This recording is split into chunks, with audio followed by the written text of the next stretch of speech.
Hey everybody, I look tired. I look great.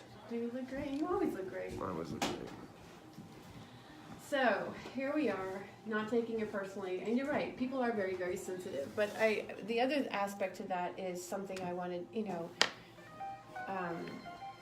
is how often. What does it really mean to take things personally? I mean, people get to take everything personal. People take sometimes, I don't know, getting cut off in traffic. People take that personal. Like, no, sometimes someone's just in a hurry and they really got to be somewhere. Yeah. I mean, the other way I see it too is like people who are struggling in life, who are seeing life challenges, are going to take it personally. We all have our own insecurities, so people have half the conversation is in your head. So half the things that you're getting mad at are actually things you're saying, not the other person. Right. I'm terrible at taking things personal. I'm very sensitive. All my friends know that. Yeah. Yeah, they're nice to me, so I don't cry. But how does taking things personally, how does it affect your life? Well, it doesn't, because I get over stuff really fast. Okay. There's an upside to mine. Okay, I have Nymeria footprints all over my legs. And I remind myself that it's all in my head. You know what I mean?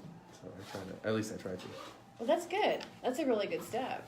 I mean, because the fact is that we do take things personally, and I mean, it was interesting because after our program last week about being impeccable with your word, and it really came down to, we were talking about it, we saw it as a way of being your authentic self, honoring yourself in a way that was respectful.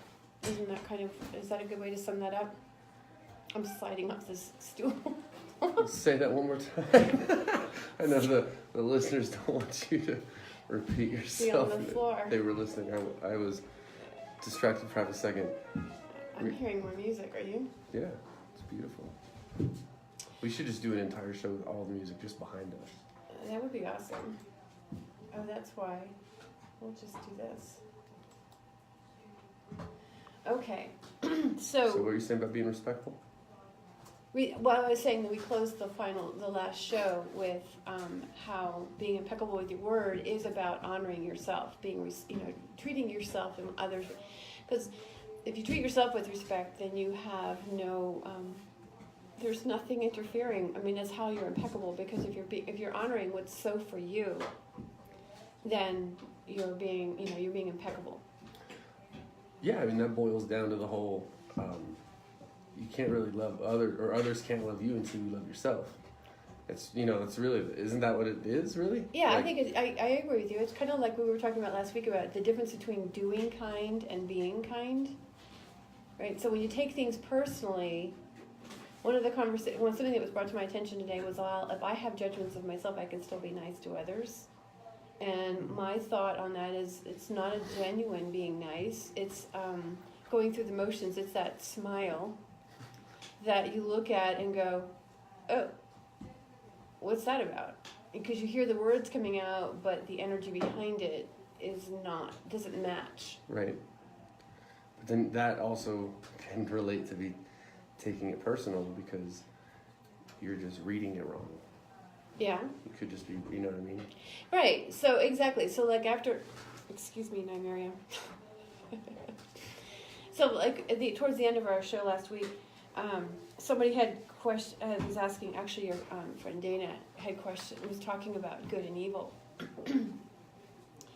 And Why are you? I don't know. I'm just looking at, there's people. I'm just seeing this on the computer too. It's everywhere. Technology. Sorry, everybody who's listening in. We've got technology going here. We're filming and so forth. So the whole idea is, I lost track. Yeah, you were. Turn this off. You're distracting yourself. She's just scrolling through Facebook looking at memes. No, I'm just kidding. Peter, defend me here. I'm not scrolling Facebook. I'm just kidding. I'm taking it personally, man. But you're right. I mean, the whole idea is to question. So after last week, Dana said something about good and evil. Right. I didn't actually read that whole conversation. And it was a great conversation that we talked about. Did you unplug me? No. It did sound like it for a second. I have been disconnected. But the same thing is, like, not long after that, a couple of days later, your brother's roommate, Mike, had posted something on Facebook regarding good and bad.